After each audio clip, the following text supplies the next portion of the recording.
કોઈ પણ શબ્દ હોય જે શબ્દ તમારે વારંવાર ઉપયોગ થતો હોય અને એ શબ્દ મોટો હોય આવી રીતે, તો એને શોર્ટકટ એટલે કે ક્વિક પાર્ટ તરીકે કેવી રીતે લેવો, તો સૌથી પહેલા એને સિલેક્ટ કરવાનો, ત્યારબાદ ઇન્સર્ટ મેનુમાં જવાનું.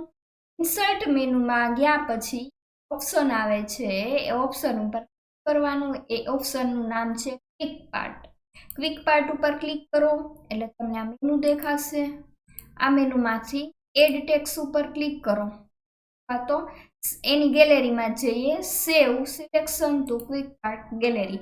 અહીંયા જઈએ અને અહીંયા આપી દેશું આપણે, બધું કાઢીએ અને અહીંયા આપીએ ઓનલાઈન એટલું આપીએ અને ઓકે આપીએ.